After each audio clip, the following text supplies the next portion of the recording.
va accueillir, je vous dis, 2 personnes sous OQTF. Non, mais moi, j'en ai jamais vu, par exemple. Non, mais c'est vrai, et on en parle tout le temps.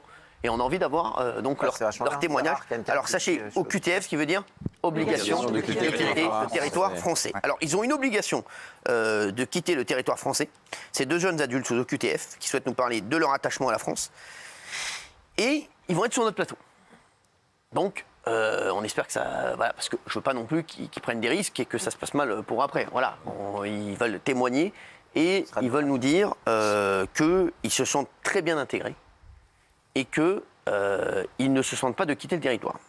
Il s'agit de Mohamed Amin et de Sibora. Ils seront accompagnés de leur avocate, maître Mad. Mais avant tout, on regarde Gérald Darmanin et ses explications concernant la loi immigration. Et ces 2 personnes sous OQTF seront à côté de nous, sont là. À tout de suite. Parti. Les dispositions qui aujourd'hui sont dans la loi et qui nous empêchent d'appliquer les OQTF, c'est tous les étrangers qui résident en France depuis l'âge de ses 13 ans, l'étranger résidant en France régulièrement depuis 10 ans, l'étranger en France régulièrement depuis 20 ans, l'étranger parent d'un enfant français. Donc, nous proposons que nous puissions appliquer les EQTF pour toutes ces personnes. Ce que prévoit le texte, c'est si quelqu'un est arrivé à l'âge de 13 ans et qu'à 19 ans, il a été auteur de crime, permettre de l'éloigner. Je voudrais remercier Maître Mad. Bonsoir. Mad. Voilà. Je dis Mad ou Mad? Mad, tout simplement. Il y a un H, parce que moi... C'est une question qui revient. Moi, où les gens m'appellent Hanouna, ou les gens m'appellent Hanouna, voilà. Comme alors, c'est Mad. Très bien, merci en tout cas d'être avec nous. Merci. Parce que vous allez voir, ça c'est une séquence vraiment qu'on ne peut voir que dans Touche pas à mon poste en direct. Et regardez, on voit Mohamed et Sibora. Et c'est vrai qu'ils sont sous OQTF, c'est-à-dire sous une obligation de quitter le territoire français. Déjà, la première question que j'ai envie de poser ou au maître ou bien à un de vous deux, c'est pourquoi vous êtes sous OQTF? Pourquoi vous êtes en obligation de quitter le territoire français? Puisque vous êtes étudiante pour vous. Sibora, vous êtes étudiante en quoi? Je suis étudiante en LEA, langue étrangère et appliquée. D'accord. Depuis combien de temps? Là, j'ai fait tout mon parcours ici. D'accord. Depuis le collège. Ah oui, d'accord. J'ai eu mon brevet, j'ai eu le bac. D'accord. Et là, je suis en 2e année LEA. D'accord. Et vous, Mohamed?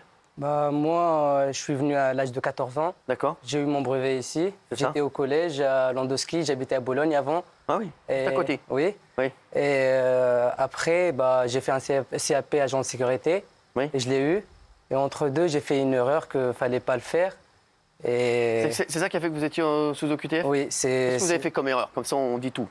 J'étais la veille de l'anniversaire de ma tante, là où je vis chez elle. Oui. J'étais avec des amis, on était alcoolisés. Et du coup, ils ont pris... on était à côté de la moto, ils l'ont pris. Et de là, on s'est fait interpeller. Vous avez volé une moto? On ne l'a pas volé. On s'est fait interpeller à côté de la moto. Ils nous ont pris pour... Donc quoi, c'est un mec qui a pris un de vos potes qui a pris une moto, voilà. Qui a volé une moto et vous étiez à côté. Voilà, Vous étiez dans la bande, quoi. Oui, voilà. Donc, et derrière, OQTF. Oui, derrière OQTF. Pourquoi? J'ai eu un jugement. D'accord. Et le tribunal, ils m'ont donné une 2e chance. Comme je suis en études et j'ai que des bons résultats, que des félicitations, que j'ai des soutiens de tous mes profs. Et du coup... c'est quoi alors votre 2e chance? J'ai eu un stage de citoyenneté et une amende à payer. Le juge, il l'a décidé. Et aujourd'hui, pourquoi vous êtes encore sous OQTF? Je sais pas.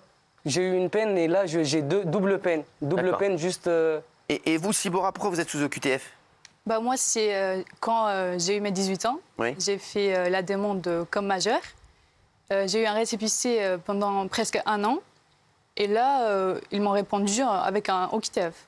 Je n'ai pas tout à fait compris. Vous êtes de quelle origine? Je suis albanaise. D'accord. Et vous? Tunisien. Tunisien. Bon. Et donc là, vous êtes sous OQTF, mais vous êtes avec votre famille ici? Je suis avec le mari de ma tante qui est français et ma tante qui est aussi française. D'accord. Et on vit ensemble, on partage les mêmes trucs ensemble. Lui, il est catholique, moi, on partage tout ensemble. On habite ensemble, il n'y a que le respect. Moi, je vais tout vous dire. Pourquoi je voulais vous recevoir ce soir, et je pense que pour les téléspectateurs, c'est important aussi. Il est 19h52, on est en direct. Nous, et je vous dis, on a souvent eu le discours ici. On s'est dit, pourquoi tous les OQTF, et Raymond l'a dit aussi ici, devaient quitter le territoire. S'ils avaient une obligation de quitter le territoire, il fallait qu'ils le quittent. Et c'est vrai qu'on avait envie de voir des profils. Ah oui. Parce que quand on vous voit tous les deux, quand on vous écoute, on se dit, en fait, pourquoi vous êtes sous OQTF, maître? Pourquoi parce que même s'il a,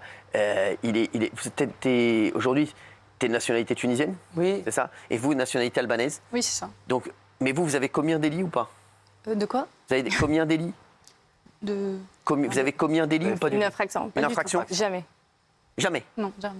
Et pourquoi vous êtes sous OQTF?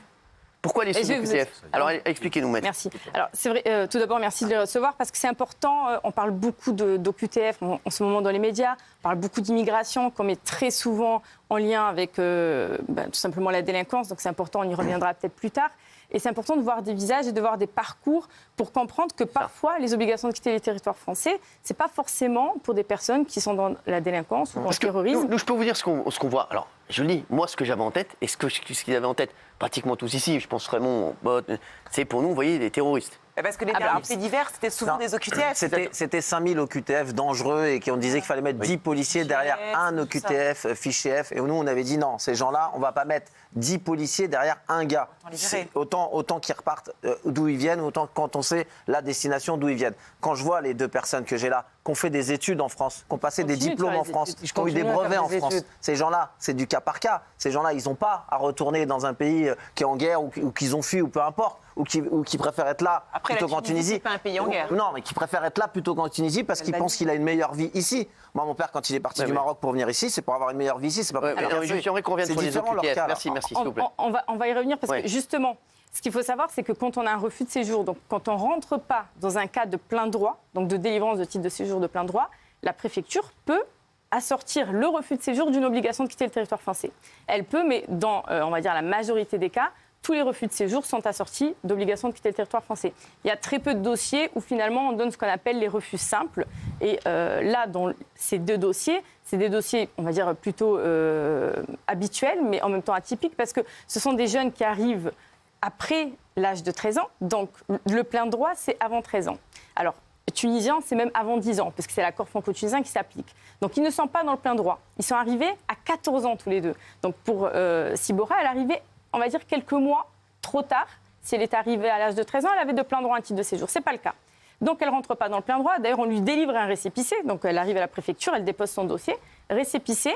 Et on se dit qu'avec les résultats scolaires qu'elle a, parce qu'elle a un baccalauréat en France, un brevet, elle est en deuxième année de langue étrangère appliquée, avec des bonnes notes, que ça va passer, qu'on va tenir compte de son ancienneté de séjour et son parcours scolaire.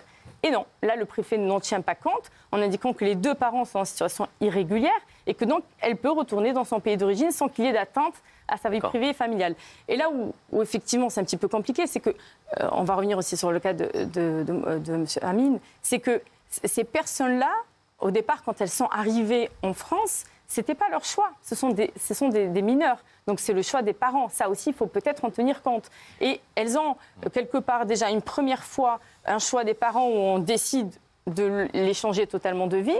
Et encore une fois, donc là, elles vont s'intégrer, elles vont s'investir. Tous les deux n'ont que des amis français avec un parcours tout à fait, je dirais, exemplaire. On va voir les résultats scolaires de Mohamed Amine. Les professeurs ont fait une lettre de soutien en disant il est exemplaire.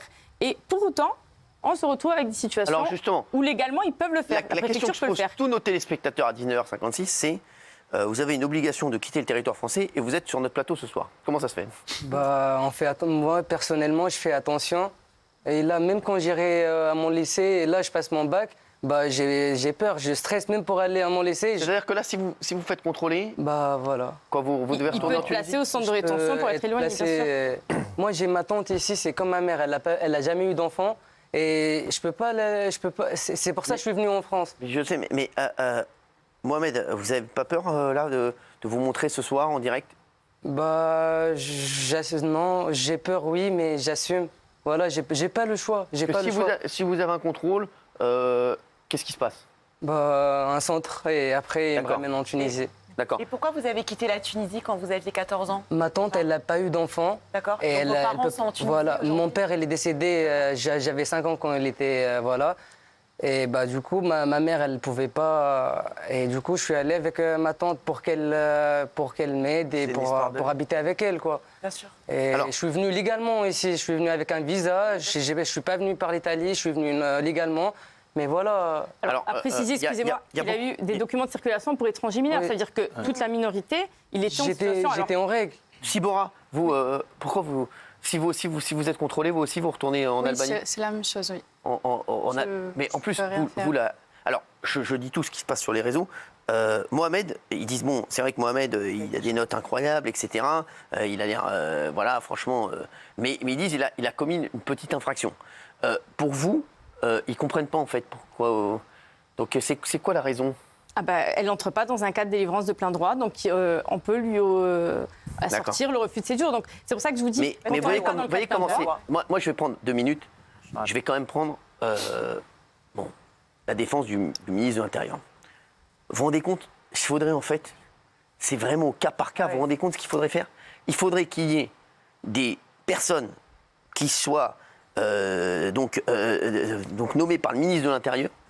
Par le ministère de l'Intérieur pour qu'ils fassent des entretiens avec chacun des OQTF. Des enquêtes. Et qu'ils les revoient peut-être tous les 6 mois pour voir comment ils évoluent.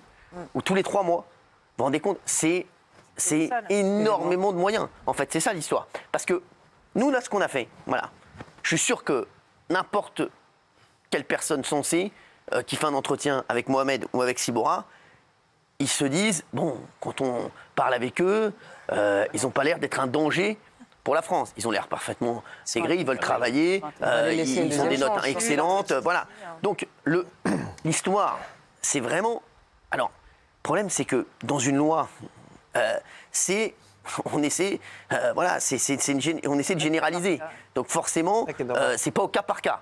Et c'est vrai qu'il y a certains cas, avec certaines lois et certaines décisions qui doivent être prises au cas par cas. C'est fou, on en a parlé la dernière fois sur une autre décision, je ne sais plus quoi. On disait c'est au cas par cas. Mais là, vraiment, c'est très compliqué. Vraiment, qui pense ici que Mohamed ou Sibora doivent quitter le territoire et doivent honorer leur OQTF? Dites la vérité. Qui? On voit qu'on n'est pas dans ils sont en train de passer des diplômes d'État. Face à Hanouna. Non mais dites-le. Non mais est-ce qu'il y en a ou pas? Parce que c'est comme moi je vous dis, quand je les vois... supprimer. Oui, mais il y a des règles. Ah oui, pour vous, il y a des règles? Il y a des règles, il y a des lois. Oui. À partir du moment où ils ne rentrent pas dans le cadre de la loi, qu'est-ce qu'on peut faire? Mais justement, est-ce que la loi, tu me dis pourquoi tu es sur la loi? C'est vrai, elle a raison. Quand on dit qu'on est sur la loi, la loi... dans ton sens. Là, vous vous cachez derrière la loi. La loi, là, c'est mon avenir qui est en jeu. Là, c'est moi, je peux pas avec mon diplôme français, je peux rien faire en Tunisie. Ils veulent me ramener en Tunisie. Pourquoi faire? Je vais faire quoi? Il passe le bac à la fin de l'année. Oui, bien sûr. Non, mais si vous veniez d'un pays en guerre, de Syrie ou d'un autre pays comme ça en guerre, là, il est arrivé légalement. Votre vie soit en danger. Oui. Nous, on va en vacances en Tunisie, donc j'ai eu mal à comprendre que ça soit difficile. Mais là, moi, mon avenir, il est en France. Oui, bien sûr. Je sais. Mon avenir, il est en France. Mais un jour, je veux faire ma vie en France. Je veux fournir une famille en France. Je veux faire tout en France. Et pourquoi je n'aurais pas cette chance-là? Mohamed, ce serait un drame. Excusez-moi, préciser qu'elle a été élevée par sa tante française. C'est ça ce qu'il nous a dit. Voilà. Mohamed, ce serait un drame pour vous de retourner en Tunisie? Bien sûr, ça c'est la pire peine que... Vous feriez quoi? Comment? Vous feriez quoi? Vous avez qui là-bas? En Tunisie, j'ai ma mère et ma sœur. D'accord, mais c'est tout. Vous feriez quoi si vous allez là-bas? Je sais pas comment je vais finir. Je sais pas. Là, même mes amis d'enfance, ça y est, je me rappelle plus de personne. Jean-Michel? Oui, non, je sais pas.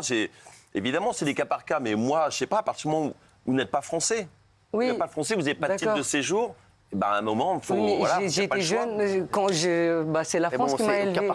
À 14 ans, je suis venu. Mais moi, si j'étais en Tunisie, là, qu'on me dise, vous n'êtes pas tunisien, vous n'avez pas de papier, il faut repartir en France, je crois que je dirais, je vais repartir en France, c'est pas grave. Vous aimez votre pays, j'imagine, la Tunisie, vous l'aimez quand même. J'aime la France. Oui, mais je partage les mêmes valeurs que les mêmes de la République et voilà, on vit dans le même pays.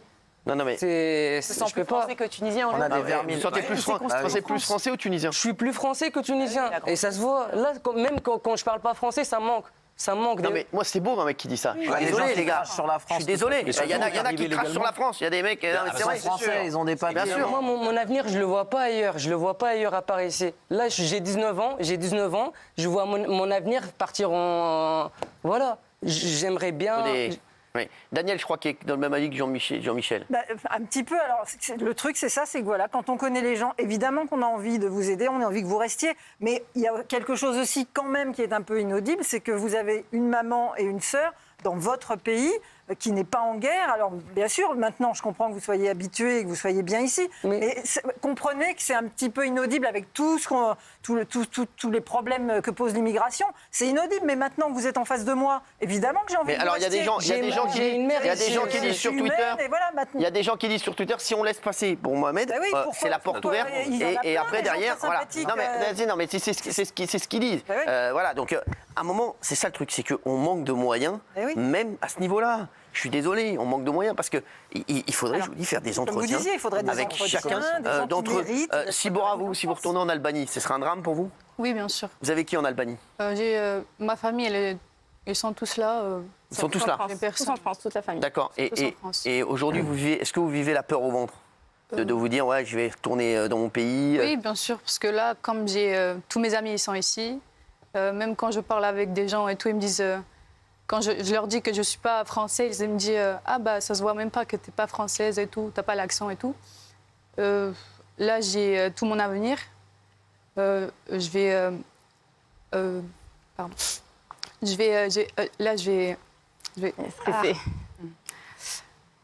vais avoir mon diplôme, j'espère, bientôt. Puis je vais faire un master en formation des enseignants. Puis pour enseigner Vous aimez plus la France ou l'Albanie? La France, bien sûr. Ah ouais? En Albanie, j'ai pas... Vous n'avez pas d'attache là-bas? J'ai pas de souvenirs, j'ai pas trop de... Même à Tirana, Jean Tirana? Je connais pas trop... Pour vous, c'est la capitale. Un peu de culture ne vous fera pas de mal, Gilles Verdez. Merci Gilles.